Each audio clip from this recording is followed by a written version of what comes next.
托里克靜一靜之後就笑啦，佢好溫柔咁幫師傅抹咗嘴唇邊嘅茄醬，師傅就繼續食漢堡包。喺某處一個後巷，暴力魔人啱啱收咗隻惡魔皮。小紅，你出得嚟啦。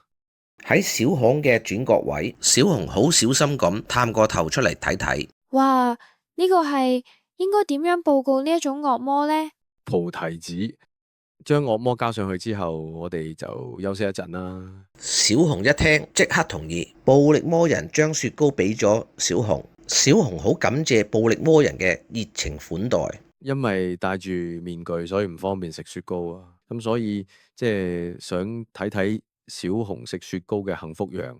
咁我就唔客氣啦。小紅講完後食咗一啖雪糕，太好食啦！今次係長大以嚟第2次食雪糕，係小學嘅時候過生日，爸爸媽媽買過1次俾我，食咗一啖覺得太好食啦，結果跑嘅時候唔小心跌咗落地下。哈哈，真係好似小紅嘅 style。小紅沉默咗一陣之後話：雖然你叫暴力魔人，但係覺得你一啲都唔暴力。我啊，係啊，就係咯，係魔人裏邊，我係少有嘅可以保留住人類大腦嘅魔人。我仲記得係人類嘅時候返嘅學校，最中意食嘅餐廳，但係就唔記得自己係點樣死嘅。小紅好專心咁聽暴力魔人嘅講述。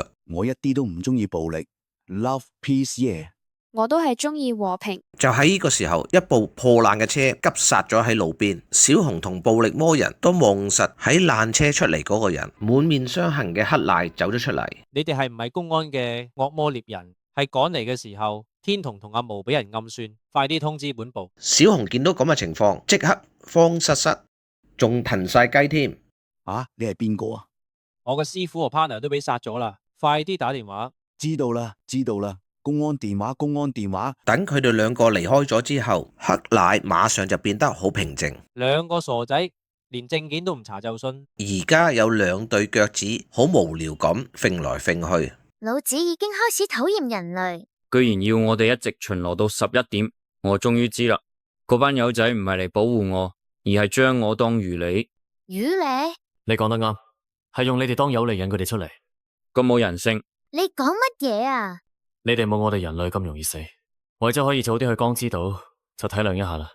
光之島啊，咁就體諒你啦。等一陣啊，太卑鄙啦，太卑鄙，卑鄙！佢哋2個俾 Power 嘅突如其來嘅問責都覺得匪夷所思。今次嘅工作你哋都有着數，老子就乜都冇啊，咁係講唔通噶。當早川秋問起 Power 想要咩嘅時候， Power 就露出一個邪惡嘅笑容。老子想吸血，將一個人嘅血全吸乾到佢死為止。可以啊，呢個合理。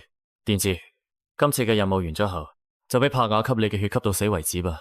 吓，梗係唔得啦。電治嘅血，太好啦！一部好細嘅黃色小車泊咗喺路邊嗰度，好似喺度等緊人。啊，嚟咗啦，嚟咗啦！暴力魔人就係等緊電刺佢哋。嗨，你哋好啊！黑賴一面憔悴，早川沉默咗一陣就講：黑賴，好耐冇見，天童佢哋嘅事我已經知道，真嘅真要我話俾你知，今次嘅行動你哋唔使勉強參加，我都覺得你應該休息下。係我自己主動要求，佢哋先至俾我出院嘅。無論點都好，我都想要同佢哋報仇，求求你。我理解你嘅心情，但係嗰架係咪你嘅車？係啊，用自己錢買嘅，仲可以用嚟接送屋企人。哦，真係啊！小紅見佢興致勃勃嘅樣，心裏面浮起不安嘅感覺。老子近排行到腳都軟，啱啱好，等我坐一坐。果然，小紅嘅不安變咗現實。呢部好似老子嗰部車哦，應該唔係老子嗰部車吧？係你偷我部車啊嘛？唔係啊，係我架車。啊，你坐揀司機位哦。你有乜嘢意見啊？仲咁囉嗦，就用你嘅血嚟洗車。放心啦，老子有車牌嘅。呢個金髮嘅後生仔就係鏈鋸人嚟。係啊，咩事啊？我都係專業嘅，唔會累到你哋嘅。今次行動，等我都嚟幫幫手，握手吧。我先唔同男人握手。電治，請多多指教，我會代天同佢哋去好好保護你。突然之間有架車撞過嚟，架車撞到電治同克賴飛起，克賴嘅後腦撞咗喺圍欄上面，電治就趴咗喺地下嗰度，旁邊路人都俾呢個意外嚇一跳，但係被嚇得最厲害嘅就係早川佢哋。克賴雙眼擘大，滿眼紅絲，口鼻流血，估計已經走咗啦。電治就滿口鮮血。呢個時候，車裏面導致今次意外嘅司機小紅係有不安嘅預感，但係點都想唔到柏雅會闖出咁大個禍。柏雅滿面冷汗，跟住就撥一撥自己嘅頭髮，之後佢嘅表情變得非常冷靜。呢架車係你嘅，跟老子冇關係。小紅呆咗，佢冇想到柏雅擘大眼講大話，仲屈佢添，一時之間汗水眼淚一齊流。你唔係想屈我啊？你呢個殺人兇手！柏雅講完之後就理直氣壯咁落車，然後就把門大力關上。唔係啊嘛，你係咪有病啊？我冇開車，全部都係佢嘅錯。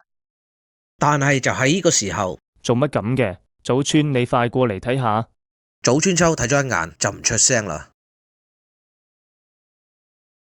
記得 like、subscribe and share， 因為咁樣呢，就對我哋呢啲咁小頻道呢係最大嘅支持同鼓勵。如果可以 comment 埋就最好啦，多謝晒。